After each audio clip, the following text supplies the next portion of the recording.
Welcome to the podcast of the Consortium for History of Science, Technology, and Medicine. I'm Babak Ashrafi. Today, we're going to hear about the work of Judith Kaplan, who is a fellow at the Consortium this year on a grant from the National Science Foundation.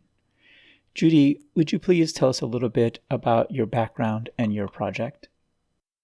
My background is in disability studies and the history of science. Broadly speaking, I'm a cultural and intellectual historian of the human sciences. So I'm really interested in the sciences of human variation and diversity. My focus has been on the language sciences, and I take that to include philology, anthropological linguistics, and sort of linguistics proper. And the focus has been during the 19th and 20th centuries. Most of my work has engaged German-speaking and American researchers. The project is called Linguistics, Reconstructing the Discipline Through Universals Research. When I started my dissertation several years ago now, there was really not much out there in mainstream or what sometimes we call professional history of science with respect to the language sciences. So most of the literature that I consulted in order to get a sense of the lay of the land had been written by practicing linguists who did not have a lot of distance from their object of study. And this was really disorienting for me as a student because there were these really divergent glimpses of what the big picture might be. Either it was about this really long intellectual tradition with roots in the philosophy of language, or it was a story with considerably shallower roots in specific methodological developments that took place in 19th century Germany. I guess I was more persuaded by the latter account, but I always worried about the consequences of that choice. So with this new project, which is called Linguistics, Reconstructing the Discipline Through Universals Research, I'm trying to finally find some independent footing.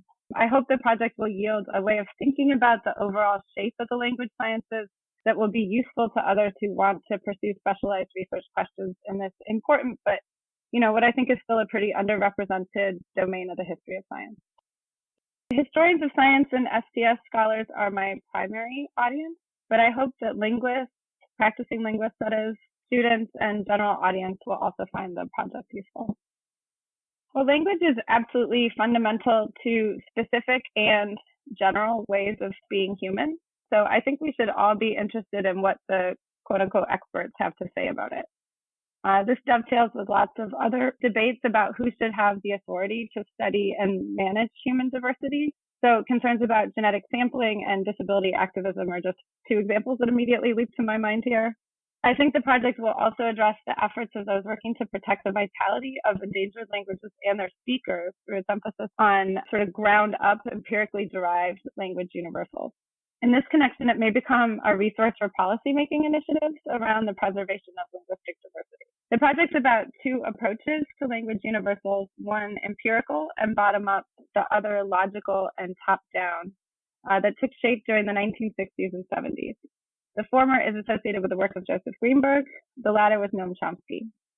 And looking at these two schools or approaches, I want to foreground questions of disciplinarity. So that is to ask how epistemic objects, so in this case, language universals, practices and research goals have been defined and communicated, how professional norms have been expressed or enforced, how standards have been extended across time and space, and how public interest in authority has been won or lost. To put it differently, I want to know what the discipline of linguistics looks like when pieced together from the work of Greenberg and Chomsky, from the work that they both carried out and inspired on language universals.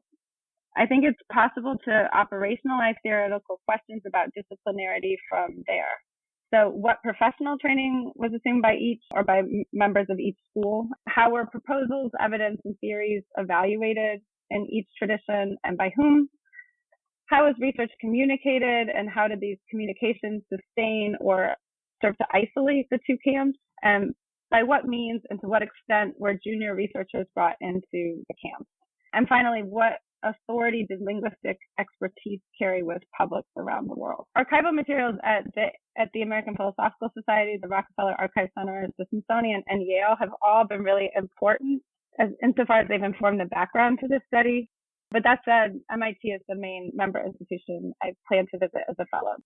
Being a linguist daughter has made it easy for me to access interlocutors for oral history projects and just to get leads about where I should be looking for things. People are pretty open to me, which has been really wonderful.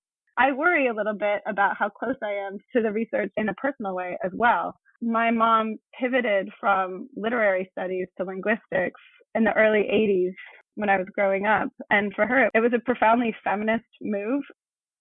She wanted to say, I am pursuing science, I'm a disembodied brain, and this is what I'm doing.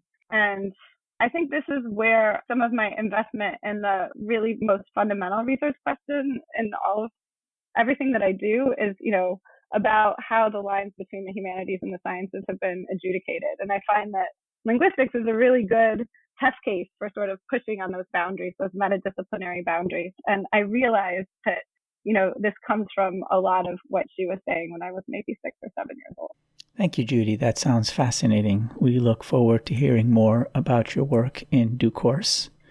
In the meantime, for more resources on this topic and others, please visit www.chstm.org. This has been a podcast from the Consortium for History of Science, Technology, and Medicine.